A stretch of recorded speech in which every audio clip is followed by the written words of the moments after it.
It's exciting times, man. It's exciting times. I'm looking forward to it. I think you can't talk. I think for me, it's an emotional moment because it's not only emotional because the Orlando Pirates go through. It's emotional for me because it tells us about the level of the PSL.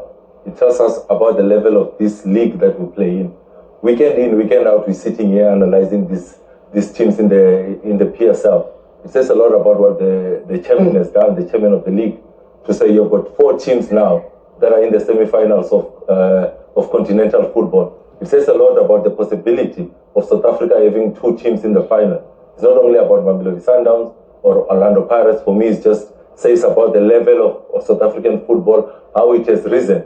Let's also look at Bafana, how they got to the semi-finals of AFCON in the last one that we played in. They are in a very good opportunity now to qualify for the World Cup. So PSL football, local is lekker. Yeah, we got 2 South African teams in the semi-final of the Caf Champions League, and not only that, but the defending champions of the Caf Confederations Cup, Zamalek, have been knocked out by a PSL side. When it comes to stays, they have done the business. What a performance away from home at the Cairo International Stadium against a side of Zamalek who are 2 times conflict champions. They've won the Champions League. They're 24 times champions of Egyptian football, but it's Stellies. It's Stevie Barker's men. Thomas, definitely, you've got to give credit to Stevie Barker and his boys. You know, they started off this campaign, their first ever in African football. Their club only 8 years old. They started by losing 2 of the games in the group stage, and they just got better and better. And to go away to Cairo against one of the giants of African football, plus the defending champions in Zamalek, and get a result, a win there. I mean, amazing result. It goes on what Manenze spoke about, the strength of South African football. You look at these 3 teams, Chiefs, Pirates, Sundowns, Stellies, they provide the bulk of Bafana players. And these are the players who are playing in the Caf Champions League Confederation Cup. So they come back with that experience and it rubs off when they play for Bafana, you know. 14 times they've been champions of Egypt. Zamalek would have thought that coming with a 0-0 result from South Africa would have put them in a good position, but this happens in the 79th minute. Sihle Nduli is the man who has the perfect finish. Slots it into the top corner, and that's all it took. I think an excellent finish. We have seen this long throw from Stellies. If you sit down and you analyze their set pieces, you know that long throw is a threat. Then the second phase of that long throw is that excellent cut back, and when it comes to Sihle Nduli, puts it in the back of the net, well taken. You're talking about a Stevie Barker, a coach that has lost key players. If you start to count, Reyna's gone. If you start to count, Adam's gone in the same season, and they still go on to qualify for the last 4, Thomas. Excellent work from Stevie Barker. He needs to be given his flowers. There's a striker's instinct in that finish. I look at the weight of the cross, and then that Nduli having to use the weight of the cross because of you just using that power to just control it, to just guiding it, because of if they were to connect it also with power, could easily go up, but he just needed that. Still more matches to come as far as the Caf Confederations Cup is concerned. Berkane take on ASEC Mimosas. They have a slender situation taking place in that one with Berkane in the lead. Thomas, Berkane, obviously the favourites that they play at home, they come back. There's Usma, a local Algerian derby, Usma with CSF. But there's also Simba, South African connection with Fadlu Davids. They won at home and they won on penalties away. So they in the semis. 2 South African coaches involved in the one side of the draw there with Stevie Barker, and he's up against South African coach on the other side that you've been raving about in Fadlu Davids. Yeah, you can see it rides on what we say. It's not just the playing talent, it's also the coaching talent. Simba, Fadlu Davids has done an exceptional job since joining them this season, you know. Time for a quick break. After the break, I know you're not going anywhere because there's lots to talk about and explain and take you through in terms of how it is that Orlando Pirates have made. Take you through the action with the men here in studio. Have been with you for every step of the Caf Champions League action. For Musa Manenze at the far post, at the center of the park here. It's Busiso Vilagazi, and then right next to me, Coach Sudesh Singh. So, guys, I need your perspective here. How was it done? And was it done according to the plan that would have been on the chalkboard at the Pirates training ground? Yeah, Thomas, I think it was a collective effort. You could see the coach when he set it out, although initially it seemed like a 3-4-3, but because of the sustained pressure, it switched into a 5-4-1, you know. So they contained them, and you look at players like Dion Otto, the work that he put in there, Specie in the center, and obviously China.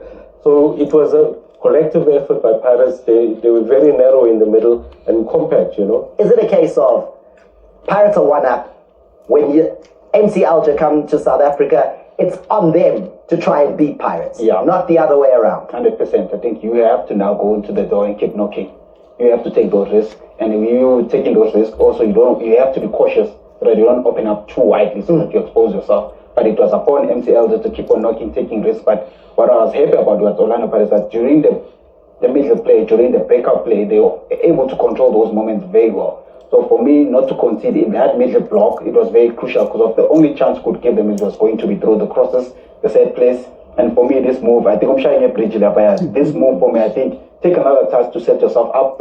I think he wanted a moment of genius where he wanted to put it through his legs, but it could have went either way. But for me, that creativity between him and Mahopa, it was nice. And of course, the move ending up with an attempt. What a pass here from Mahopa around the back door, able to find Rile Mofokeng, who then looks up and thinks, I can see Otto. I think a little bit of inexperience in that moment that we're looking at, because with a little bit of experience, you take a touch and get into the box. And once you are in the box, you're the boss.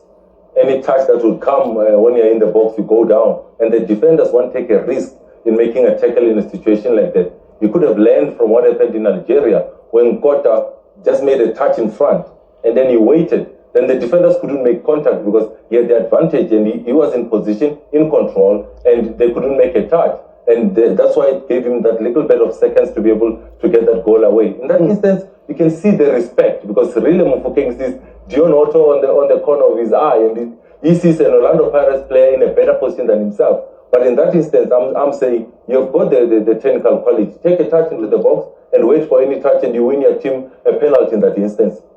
I think another moment is just be brave. Just put your body in front. Run through their path. You can easily block both of them by just running through, because you're going to disturb their movement. So put that front foot forward, put that ball in front of you, guide them, and then just close their way so that you're able to disturb them. And then once you have that, anything that comes behind, any touch, I'm just going to fall off. If then I don't get a contact, I have the goal to shoot. For Khaled Ben Yahia's men, they did ask questions. They did.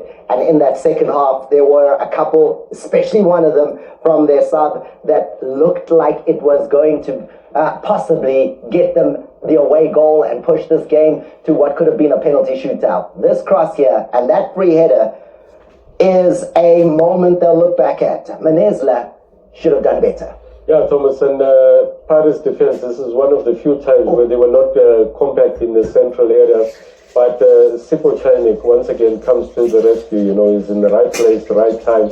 And I think that's one of the very few times where the central defensive pairing had too much space between them. Critically, he stays on his line and he makes those 2-3 steps back to the line to give himself a chance to make sure that he's comfortable there. I think a great save by Sipho Chain, good positioning, makes it look easy because of the good positioning. But it says trust in the defense. But in that instance, they let him down. When they let him down, he still needs to make the save. And I think when you're looking at Sipho, he has been the mainstay in that defense of Orlando Pirates, with the way that he has controlled this relationship between himself, Toki, and Sibisi has been very critical in this phase of the competition for Orlando Pirates. It's something we did say, though, when we were building up to this game, that this is not a side that are deadly in front of the net. They do not necessarily hurt you, and you could see that.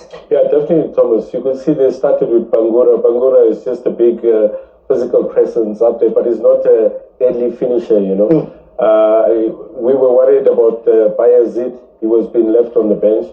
So up front, they don't have that efficient, deadly finishes that could really have turned the game around. You mentioned Bayazid, and he comes on as a sub and then almost gives the Orlando Pirates the opportunity to snatch the goal here. Substitute Takopato Mabasa couldn't believe his luck here. Bayazid thinks he's cleared that, but that's a striker's clearance.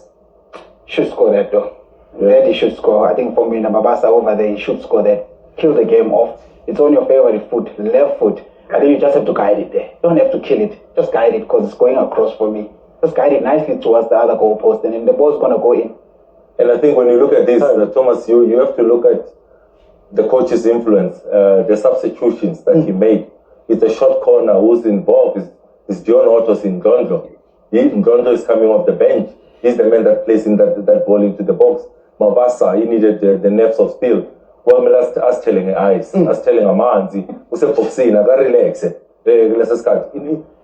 A player of his quality, unlucky for him because it comes off the post. He does everything right that we say every weekend to say, go across the goalkeeper. He goes across the goalkeeper, just unlucky not to get it in the back of the net. I want to look at that, guys, and think Mabasa there is highly goal sniffing because there's no reason for him to believe that that's even going to come behind Bayazid when the clearance is so obvious. But he's still alert enough to be making sure that he still puts pressure. But the awareness is there. That shows that he's a good striker. He's able to put himself in those positions. Because look at there, you can count 2v1. They could easily say 3v1. But he's able to put himself in that position. But you'd count on Mabasa with this moment. You'd count and say, kill the game off. You have it on your left foot. Because that's a striker's movement over there. Go for the near post. Just kill it there for me. It didn't just do the justice. It didn't do the justice for the game, for himself. He smells the goal. He's anticipating, and that's a striker's instinct to say he's a goal poacher. That's why he's thinking, he's still believing, he's smelling it, he's believing to say it might bounce for him. In that instance, unlucky not to get on target in that instance, but that's the sniper. That's the number 9, always in the box, waiting and reacting the quickest to anything that drops in the box. And you speak about the reaction there. It's very easy to switch off, right? You think the clearance is going to come, and then suddenly it's at your feet and goes far away from you. You don't have the touch, but there, he's absolutely alert to the fact that if this comes, I'm ready. Yeah, definitely. Manenza mentioned, that's the striker's intuition, they can smell it, they know where they are. It's just that he didn't get a clean enough shot of it, But that's a position you want the strikers to be in. And I think this was the difference. You look on the other side, Mc Alger didn't have that kind of effect in the kitchen, as you would say, where it's hot. Yesterday, we saw a couple of occasions where VAR was called into action. The ball had behind the back of the net in 2 of the matches yesterday, and VAR chalking it off. We thought here that possibly VAR may be asked to adjudge whether Van Rooyen had come up with a little bit of a touch and possibly a penalty. What do you see here? Because, Coach, I don't see Van Rooyen doing any touching, but the entire side surround the referee there. Captain Gesler is the first to complain. Yeah, Thomas, I think we were talking about this off air throughout the game. The Algerians, North Africans, they will always look for these little niggles, even if it's a slight touch. But is there one? Slight is still a penalty sometimes, right? So you could actually see Van Rooyen puts his hand up, Maybe he bumped into Van Rooyen. So do you see a touch? Not really. It's very... Does anyone here see a touch to cause complaints like that one? I want to go to coaching points. Van Rooyen is the critical phase of the game. You let the ball bounce. First mistake. Now is the critical phase of the game. The legs are cramping. Yes, we agree. But you need to go to the ball. He's waiting for the ball to come to him, Van Rooyen. He can easily get to that ball, but he's waiting and waiting. Any youngster watching, don't allow the ball to bounce. You don't wait for the ball to come to you. Go to the ball. Those are some of the things that he can correct while he's watching this. Another thing for me is that he scanned and then he saw him. At first he had a glance and then he saw him approaching, and then the next minute and then he loses sight where he was coming from. So for me, then at that moment, then now I take the ball, because you scanned, you're in a position to see where's the guy coming from. So then the next move, as an attacker, which was very smart to see that he's about to take an action. I tried to use that movement, just that he didn't find that connection better. But by that stage of the game, the legs are telling you that if it's coming to me, I'll think it, man. Full concentration. At that level of full concentration. Because that's where you lose it. Those small margins, that's where you lose it. Very critical of the game. They speak about the critical moment whereby we need to focus. These are the moments now. It's critical. Everybody thinks that the game is over, but it's not yet over until the referee says it's over. So for the 2 legs of this encounter, when you look at them in totality, you would feel Pirates were the team that were under the most pressure, but they've come out on the other side with the ability to go through now to the next round. Yeah, definitely, Thomas. I think when you look at the away game, when they played in Algeria, I mean, that's where they really went and earned this spot in the semi-finals, you know. They came back home, yes, they didn't play the normal natural game, possession, combination play, but they closed off the game and they got the result they deserved, you know. I think when you're looking at this Orlando Pirates team, you'll ask yourself the questions to say, what was on the wall in that changing room? Let's not give away set pieces. They are very good in those set pieces. Let's be calm on the ball and be able to move the ball from a pressure area to a non-pressure area. The pressing traps that they're going to set for Orlando Pirates, how do they get out of those pressing traps? Those were some of the points that they had to tick Orlando Pirates to be able to survive. Take away the space and time from the crosser because they rely on crosses. Khalif, Alamia on the right back position. Orlando Pirates did all of that right, and they're in the semi-finals. So what do the numbers tell us? What do the stats tell us after 90 minutes of football at the Orlando Stadium? They tell us that it really was the hard way for Pirates. Despite that, though, Pirates ask questions with shots, and even more of them on target with so little of the ball. But also, Thomas, I look at Mc Alger with 62, close to 63%, which I still feel even now as I conclude, like they weren't genuinely a threat, to be honest, in terms of getting to the Pirates' goals and making shots and making those saves. So for me, it shows the kind of game that they play. I think if they need to change sides, whereby I think Mc Alger prefers to play on a back foot and out on a transition. They're not a team whereby they like to use possession. They don't have those technical players that are able to play in those spaces as number 10s come into those spaces where they're able to take 10 and take those attacking areas they're left there. So for me, it wasn't like a genuine threat, to be honest. You know, Champions League football can be brutal, right? Pirates still undefeated in the Champions League, and coming into this encounter, it would have been a thought process that Al-Ali have lost 2 games so far in the Champions League. They're still in the semi-final. But once you get to the knockout, it's one mistake at home. Thomas, you must also remind the viewers that Orlando Pirates was playing a team that had the best defense in all groups in Mc Alger. It's not easy. Before the knockout stage, they only conceded 2 goals. And both of those 2 goals were against Al Hilal. Now Orlando Pirates are the only team in this season's Champions League to score against them. They are very difficult to break down this team. But as Villa mentioned earlier on to say, but that's not what they prefer, to have more of the ball. They rather take and absorb the pressure and come out on that transition. Makaula did a very good job on Tabdi today. This is their thinking tech. Naji, we did not see a lot of him, which also Mbata did a good job on him. Later on went out and I thought Ngondo were dead. Now, we've served you with the main course. When it comes to the Caf Champions League, there's still dessert tonight. And that dessert is in the form of the UEFA Champions League. Go with they're an institution, you know. Semi-finalists. We went with Pirates, we went with Semi-finalists for you? Are they in the semi-final, Real Madrid for you? I'll go for Real Madrid, yeah. Yeah, wow. Gunners fans, you know what to do. Hashtag SS Football. You can find Villa, you can find Coach Sudesh there and explain to them how things will be at the Santiago Bernabeu in a week's time. As far as the Caf Champions League crew here is concerned, thank you very much, gentlemen, for all your insights, and thank you at home. We've confirmed the Big 4 of African football, and we can't wait for those semis, and we will bring them to you right here on your World of Champions.